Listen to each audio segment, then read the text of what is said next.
안녕하세요, 청취자 여러분. 오늘 저희 앞에는 언뜻 보면 좀 암호문 같은 한 페이지짜리 문서가 놓여 있습니다. 제목은 24 태신자, 주님의 뜻을 따르게 하소서. 겉보기엔 그냥 평범한 기독교 기도문 같은데 자세히 들여다보면요. 한 사람의 삶을 완전히 바꾸기 위해서 아주 정교하게 설계된 뭐랄까 영적인 설계도처럼 보입니다. 오늘 저희의 미션은 바로 이 설계도를 함께 해독해보는 겁니다. 일단 문서의 부품들부터 한번 살펴볼까요? 찬송가 425장 주님의 뜻을 이루소서라는 구절로 시작해서요. 성경 구절 2개가 나오고 그 다음에 김정아라는 한 사람을 위한 아주 구체적인 요청사항들이 쭉 나열됩니다. 그리고 맨 아래에는 교회와 목사님 연락처가 적혀 있네요. 자, 이 설계도의 가장 중요한 키워드는 뭘까요? 어디서부터 해독을 시작해야 할까요? 이 설계도를 여는 마스터 키는요. 바로 태신자 김정아라는 표현에 숨어 있습니다. 태신자라는 단어가 좀 낯설게 들리실 수도 있겠네요. 네, 저도 사실 좀 생소했거든요. 이게 글자 그대로 풀면 아직 믿음이 태화 상태인 사람이라는 뜻인데요. 보통 한국 교회에서는 전도 대상자, 그러니까 마음에 품고 신앙으로 이끌고 싶은 사람을 지칭할 때 쓰는 용어입니다. 아하. 그러니까 이 문서는 김정아님 본인이 쓴 게 아니고요. 다른 누군가가 김정아님의 영적 탄생과 성장을 위해서 대신 써서 바치는 일종의 중보 기도문이라는 거죠. 아, 그렇군요. 이 설계도 전체가 오직 한 사람의 변화에만 초점을 맞추고 있다는 점, 이게 모든 해석의 출발점입니다. 와, 누군가가 다른 한 사람을 위해서 이렇게까지 치밀한 계획을 세웠다는 거네요. 단순히 잘 되게 해주세요가 아니라 이건 거의 영혼의 리모델링 계획서 같은 느낌인데요. 네, 맞습니다. 그렇다면 이 설계도의 이론적 기반, 그러니까 철학적 근거가 되는 저 2개의 성경 구절이 아주 중요하겠네요. 첫 번째가 로마서 12장 2절.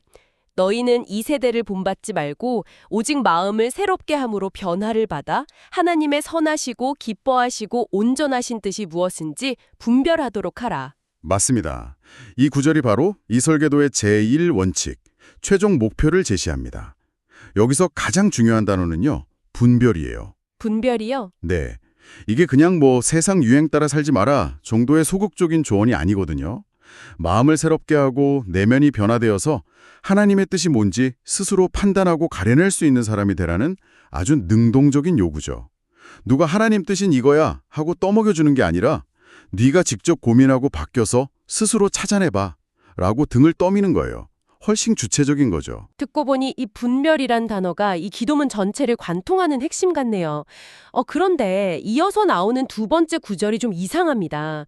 출처가 골로새서 29장 11절이라고 되어 있는데 사실 골로새서는 4장까지밖에 없지 않나요? 이 구절은 제가 알기로는 예레미야서에 나오는 아주 유명한 구절인데요. 아주 예리한 지적이십니다. 여호와의 말씀이니라. 너희를 향한 나의 생각을 내가 아나니 평안이요 재앙이 아니니라. 너희에게 미래와 희망을 주는 것이니라. 아마 문서 작성 과정에서 실수가 있었던 것 같네요. 네, 맞습니다. 그 구절은 예레미야 29장 11절이 정확합니다. 이런 작은 실수가 오히려 이 문서가 얼마나 인간적인 노력의 산물인지 보여주는 것 같아서 흥미롭네요. 그렇네요. 하지만 그 내용 자체는 앞선 로마서 구절과 완벽한 짝을 이룹니다. 이 2구절의 관계를 보면 이 기도문 설계자가 얼마나 영리한지 알 수 있어요. 어떤 관계인가요? 로마서 9절이 스스로 하나님의 뜻을 분별하라는 미션을 줬다면요. 이 예레미야 9절은 그 분별해야 할 뜻의 본질이 무엇인지를 알려주는 힌트인 셈입니다. 그 본질은 바로 평안, 미래, 희망이지 결코 재앙이 아니라는 거죠. 와, 그러니까 이 2 성경 구절은 이 기도 전체의 헌법 같은 거네요. 제1조, 너는 스스로 분별하는 주체가 되어라. 그리고 제2조, 네가 분별해야 할 것은 결국 희망과 평안이다. 이렇게 왜 이 기도를 해야 하고 최종 목표는 무엇인지를 먼저 선포하는 거군요. 바로 그거죠. 완벽한 틀을 먼저 제시하는 겁니다. 그럼 이제 그 헌법 아래 구체적인 실행 법안들은 어떤 것들이 있는지 한번 살펴보죠. 첫 번째 요청부터가 아주 강력하던데요. 네, 이제 본격적인 영적 리모델링의 시공 단계로 들어갑니다. 첫 번째 실행 계획은 주도권의 완전한 이양입니다. 기도문에 사람의 뜻과 생각을 버리고 또 먹든지 마시든지 무엇을 하든지 주님의 영광을 위해 살아가는 삶을 요청하죠. 네. 이건 내 인생이라는 자동차의 운전대를 내가 잡고 있던 것에서 아예 신에게 넘겨드리겠다는 선언입니다. 내비게이션을 참고하는 수준이 아니라 그냥 조수석으로 옮겨 앉겠다는 거죠. 잠깐만요. 사람의 뜻과 생각을 버리고 라는 표현이 나오는데 이게 좀 위험하게 들릴 수도 있을 것 같아요. 듣기에 따라서는 개인의 주체성이나 자유의지를 완전히 포기하라는 말처럼 들리거든요. 앞서 스스로 분별하라 라는 헌법 제1조와 좀 충돌하는 것 아닌가요? 굉장히 중요한 질문입니다. 바로 그 지점이 이 기도문 전체의 핵심적인 긴장감, 즉 패러독스가 발생하는 곳이죠. 패러독스요. 네. 이 기도문은 김정아님이 스스로 분별하기를 원하면서도 동시에 그 분별의 결과가 어떤 모습이어야 하는지를 아주 상세하게 그려주고 있습니다. 사람의 뜻을 버리라는 건 자아를 없애라는 뜻이라기보다는 판단의 기준을 바꾸라는 요청에 가깝습니다. 아, 기준점을 바꾸라. 그렇죠. 지금까지는 내 욕망, 내 경험, 사회적 성공 같은 것들이 판단의 기준이었다면 이제부터는 하나님의 영광이라는 새로운 기준을 세우라는 거죠. 운전대를 넘기지만 어디로 가는지 의식조차 없는 좀비가 되게 해달라는 게 아니라 목적지를 향해 가는 가장 안전하고 확실한 길을 아는 베테랑 운전사에게 운전을 맡기겠다는 신뢰의 표현으로 해석하는 게 더 정확합니다. 아하, 기준점의 전환이군요. 내 자아를 지우는 게 아니라 내 자아의 방향성을 재설정하는 것에 가깝다는 말씀이시네요. 그 긴장감이 이해가 갑니다. 그리고 두 번째 실행 계획으로 넘어가면 견고한 반석이신 예수 그리스도 위에 자신의 삶을 올려드리게 하시고 라는 표현이 나옵니다. 이건 어떤 의미일까요? 이건 일종의 영적 내진 설계를 해달라는 요청인 거죠. 내진 설계요? 네. 첫 번째 요청이 운전의 주체를 바꾼 것이라면 두 번째는 아예 자동차의 프레임 자체를 세상에서 가장 튼튼한 것으로 바꿔달라는 겁니다. 평소에는 잘 모르지만 인생의 지진 같은 시련이 닥쳤을 때 건물이 무너지지 않게 하는 그 근본적인 구조를 지금 만들어달라는 거예요.